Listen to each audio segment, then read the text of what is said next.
Buenas, en este video vamos a hablar y dar algunos datos para mostrar cómo vive la gente en alguna de las zonas urbanas marginales de Brasil. Hoje o Fudolcinho nessa madruga promete. Hoje o Fudolcinho nessa madruga promete. Como por ejemplo Paraisópolis, que es una de las favelas más grandes de San Pablo, y qué tanto desarrollo a nivel económico, educativo y sanitario tienen.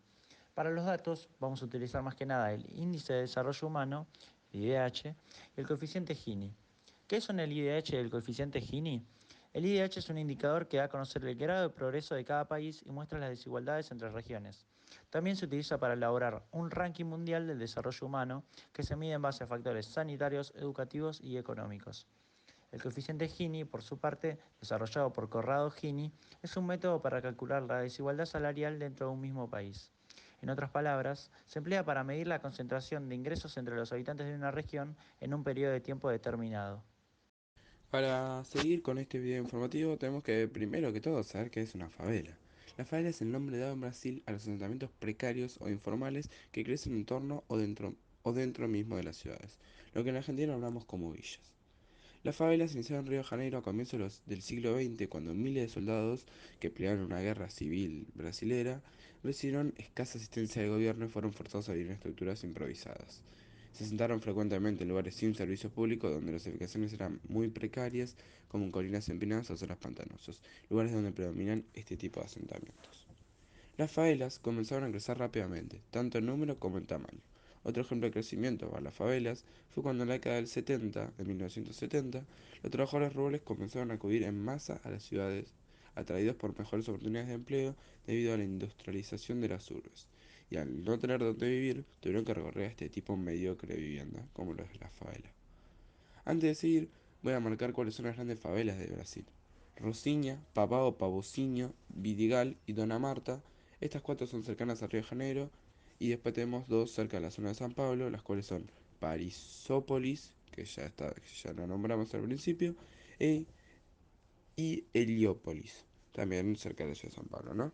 En Río de Janeiro, una ciudad de 11.800.000 habitantes, tiene un grave problema con los asentamientos informales, ya que se han calculado unas 968 favelas, en las que viven entre 1,5 y 2 millones de personas, y las cuales viven en 43 kilómetros cuadrados. Por lo tanto, tiene una densidad de población altísima. Igualmente, es muy complicado conseguir datos sobre estos lugares, debido a la alta tasa de natalidad y de mortalidad, ambos anuales, y el no control sobre dichas tasas. Otro de los muchos motivos importantes es que la mayoría de este tipo de población va cambiando de casas o asentamientos, por lo cual es muy difícil llevar a cabo un censo. Y por último, es que hay un riesgo entre la favela, debido a que existe enfrentamiento armado entre pandillas y miembros de dichas pandillas y hasta con la policía. Brasil es uno de los países más desiguales del mundo, debido a la mala distribución de ingresos que mantiene el país americano. El 10% de la población con ingresos más altos se queda con el 50% del ingreso nacional, mientras que el 34% de la población vive por debajo del nivel de pobreza, y hasta se estimó que más del 20% vive en favelas o asentamientos precarios. Bueno, ahora vamos a hablar de algo que quizás nos esperaban y es del fútbol en las favelas. Eu já sofri por amor, mas não sofro mais agora. O tchu VIP. Bien, la CBF, la Confederación Brasileña de Fútbol, se involucra en un proyecto anual que emplea el fútbol como herramienta para la integración social de uno de los colectivos más vulnerables, los niños y adolescentes. En 1996, la CBF crea el Instituto de Asistencia ao Fútbol Brasileirão, con el objetivo principal de promover y divulgar la práctica de fútbol con un carácter educativo e integrador.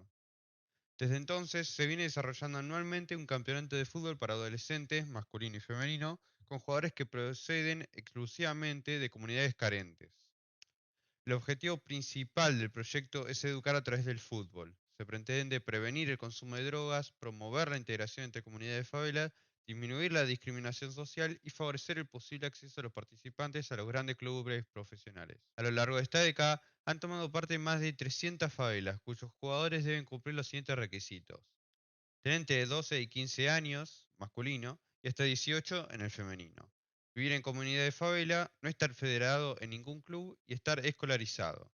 La organización se hace cargo de todos los gastos: material deportivo, equipaciones de juego, botas, mochila, transporte desde y hasta las comunidades y vale de comida para los días de partido.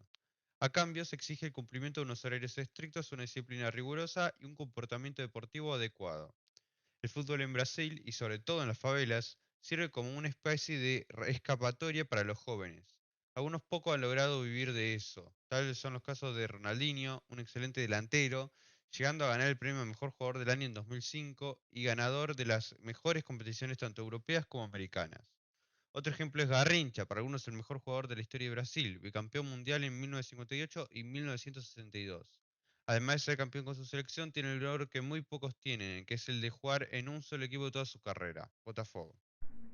La gente de las favelas sufre muchísimos problemas y esto se debe a las pésimas condiciones de vida que llevan. Por ejemplo, no cuentan con sistemas de agua o alcantarillado apropiado. Esto sucede porque las casas están hechas por ellos mismos, por materiales poco duraderos y de chatarra. Esto hace que las casas no estén pensadas y no cuenten con un buen sistema de cloacas. A su vez, las favelas están afectando un ecosistema único en el mundo, ya que muchas de estas se desarrollan sobre colinas o llamados morros, que son espacios protegidos y estos están siendo amenazados por el avance de estos asentamientos. Además, la gente corre el peligro de posibles movimientos de rocas y ante este problema el gobierno del estado de Río de Janeiro tomó en 2009 una decisión bastante polémica, ya que decidió construir un muro de hormigón que rodeara las favelas para impedir que siguieran creciendo por los espacios protegidos y de interés turístico. Esto causó una consecuencia mucho peor, que fue aumentar la segregación social que ya existía entre los mismos habitantes de Río de Janeiro. La inseguridad por la propiedad pone a los habitantes de estos asentamientos informales en riesgo constante de ser desalojados, ya que no existe ningún tipo de escritura. Además, les impide acumular bienes, acceder al crédito, utilizar el propio hogar para generar trabajo ni invertir en el suministro de servicios. Así, los pobladores de las favelas son necesariamente pobres. No pueden dejar de serlo por las propias condiciones de su estilo de vida. Algunas soluciones que implementó el gobierno fueron, por ejemplo, la campaña de desarme de armas de fuego. Con el objetivo de reducir la cantidad de armas en las favelas, se ofreció a los niños un libro de historietas a cambio de cada arma de juguete, y de esa manera se recolectaron 27.000 armas de juguete en el curso de 3 años. En la segunda fase de esta campaña, que consistió en recolectar armas de los adultos, muchos niños continuaron con su activismo y presionaron a sus padres y vecinos para que entregaran sus armas. De este modo, el programa fue más exitoso de lo esperado, logrando recolectar 1.600 armas en los primeros 6 meses. Además, se procuró mejorar el entorno físico y social de las favelas. Los ciudadanos empezaron a recibir capacitación y materiales gratuitamente, y a la vez se les alentó a realizar mejoras estructurales y también cosméticas en sus casas. En muchas zonas se formaron grupos comunitarios que realizaron mejoras efectivas en los barrios. La ciudad, además, creó un programa que establece que aquellos que permanecen en su vivienda durante por lo menos 5 años pueden tomar los primeros pasos para convertirse en inquilinos legales del suelo, y más adelante podrán hasta incluso vender su estructura. Bueno, llegamos al final. Como ya mostraron mis compañeros, en Brasil las zonas marginales son un grave problema y es bueno conocer un poco más del tema. Desde las estructuras donde vive la gente, las condiciones de salud, la alimentación y hasta la poca seguridad, son problemas que hay que resolver y a pesar que es difícil, se puede. En el IDH ocupa la posición 84 y su índice Gini hasta 2020 fue del 48,9. Este número indica que Brasil tiene una gran desigualdad, ya que en este índice 0 es una perfecta igualdad y 100 es una perfecta desigualdad. Con las ya propuestas soluciones, las que ya se implementaron, las que todavía no se implementaron y las que ya van a surgir en algún momento, a alguien se le van a ocurrir, es posible sacar adelante estas zonas y a la gente que allí vive. Darle mejores condiciones de vida debería ser prioridad, y sin dudas se puede. Mr. Vegas, topa la máscara, sexy Camila.